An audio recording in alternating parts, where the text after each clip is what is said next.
Hey everybody, I am here with Tara Johnson, who's running for the 96th Assembly District here in Wisconsin. We'd like to thank her for graciously coming to the Chamber office today and doing this video and answering some of our questions. So first off, tell us about yourself and why you're running for State Assembly. Thanks, Brandon. Thanks for doing this. Thanks to Absolutely. the chamber and for folks listening in. It's a great opportunity. I am running to keep doing the work that I have been doing my whole life, really. Um, and folks in this community know that work, especially through the United Way. So I came to La Crosse to be the executive director of the United Way Okay. a few years ago. But that work at United Way is what it always has been in that system, bringing people together, solving problems, getting things done. And you don't have letters attached to your name necessarily when you do that work, right? Mm-hmm. But very proud of the work that I did as the director of United Way and working with lots and lots of volunteers and lots of companies who were very generous in, pooling resources and addressing problems in the community.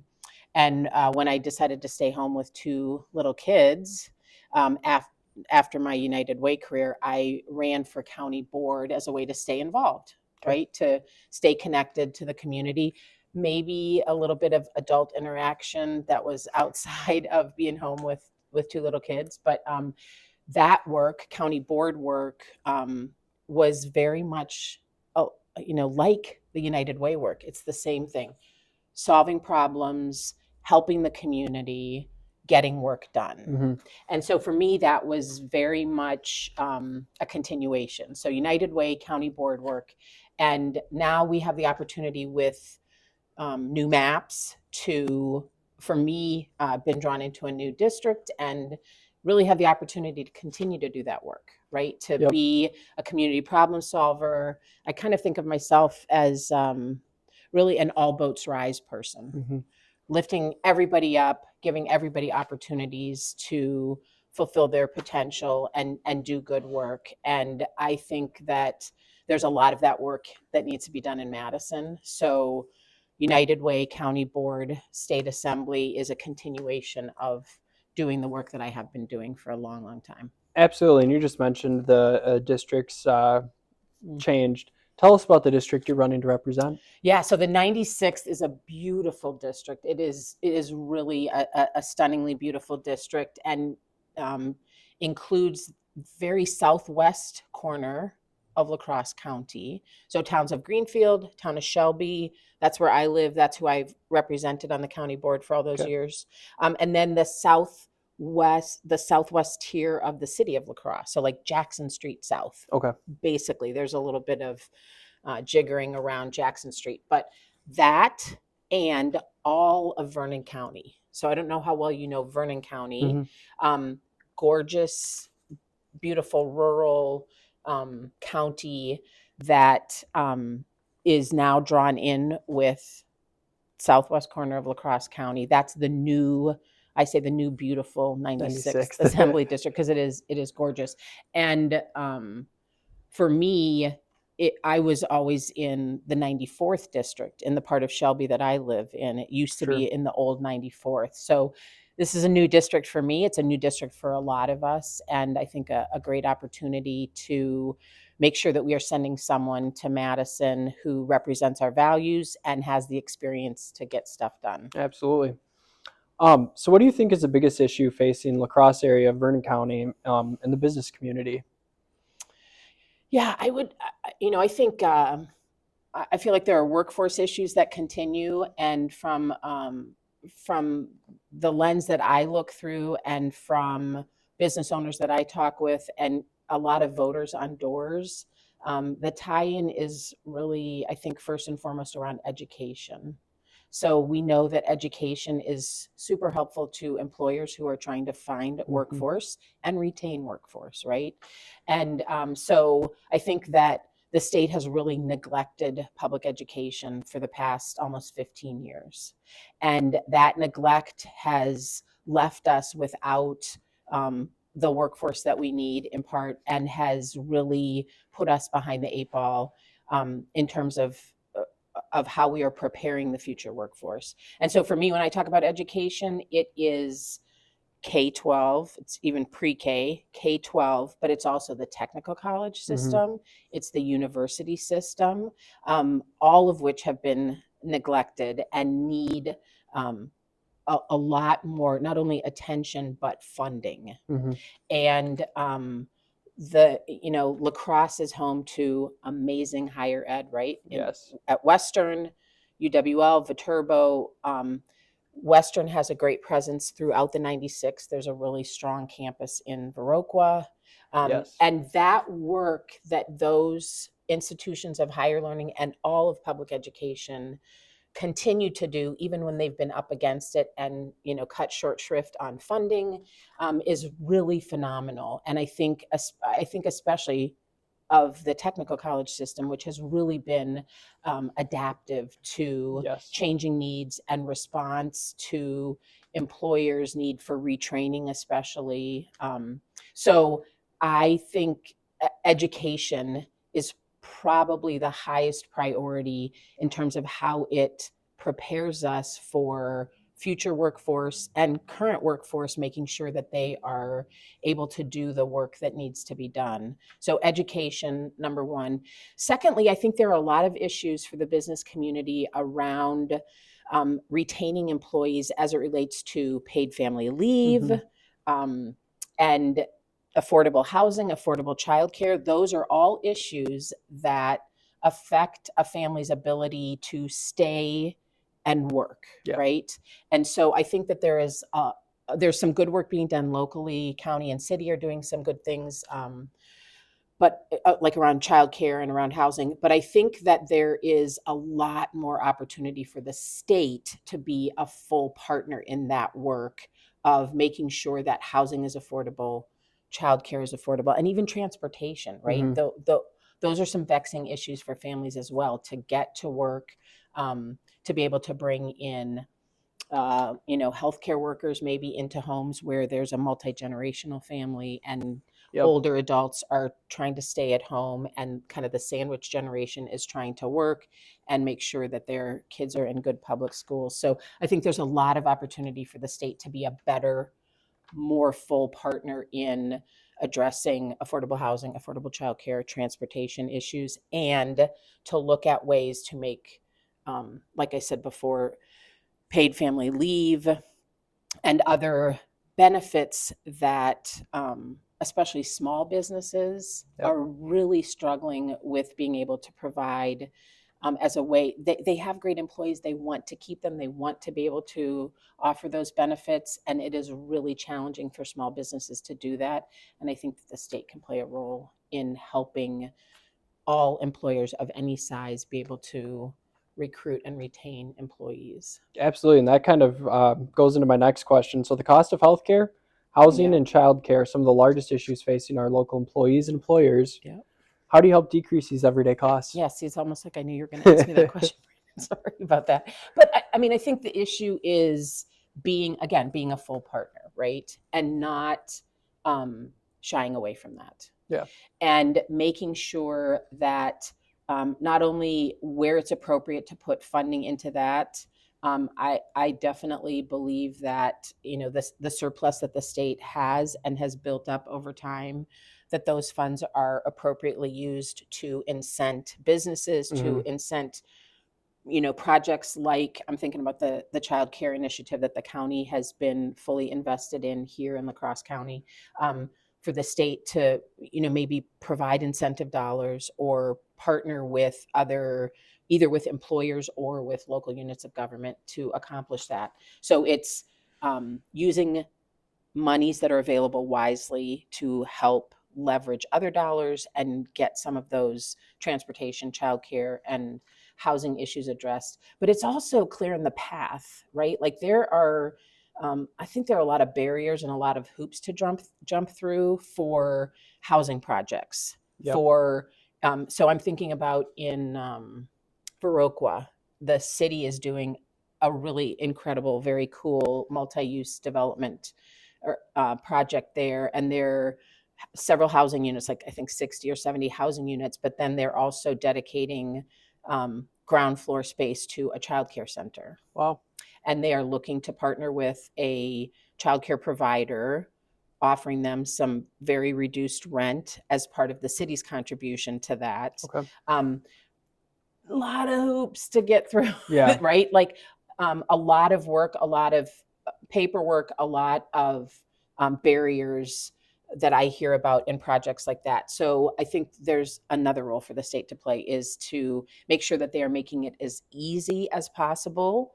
Obviously, we want protections in place for how state, taxpayer dollars get spent. But I think that there is a lot of opportunity to make sure that the processes at the state level are as seamless, as user friendly, and as barrier free as possible um, to making some of those developments realities. Absolutely. So my final question is: in an increasingly polarized political climate, voters are concerned about the lack of civility and collaboration among elected officials. How would you work to foster a culture of respect, constructive dialogue within the state capitol? And how would you engage with constituents who hold opposing views to ensure their voices are heard? Yeah, first of all, I just want to say thank you for asking this question. I think we all need to be talking about this. Yes. And it is something that I talk about with voters a lot on doors. Is they're frustrated with it. They're afraid in some cases, but like the TV ads and the rhetoric is really, it's a burden to voters right now, I think, and it's really a shame. So my response typically is continue to have conversation, right? Like, don't be turned off because there is a certain yard sign in your neighbor's yard, right? Still be willing to engage in conversation.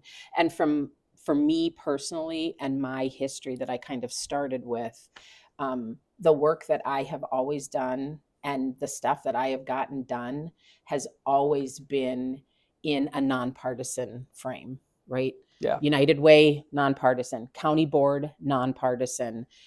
Like I said before, you don't get a party letter attached to your name until you bump up to the state level and run for office at the state or federal level. And I think there's a lot to be learned at the local level. Yep. And I think about what we accomplished in the La Crosse County Board, in La Crosse County government over a long period of time. I was so lucky to serve from 2000 to 2020, and 9 of those years as chair of the county board. Wow. And during that time, we worked really effectively. And I'm just going to talk about kind of 2 components of this. One is elected officials are policymakers and set the guidelines for the work that the county will do.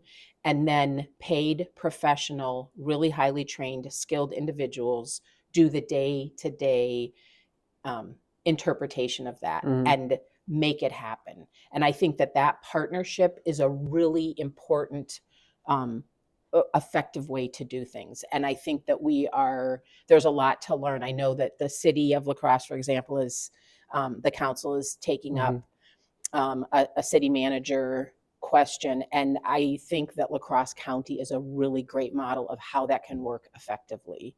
And so that model was really good for La Crosse County. And what it allowed us to do during those years, for sure during my time as chair and before that as a supervisor, were really impressive, I think. We opened the Lakeview Business Park in West Salem.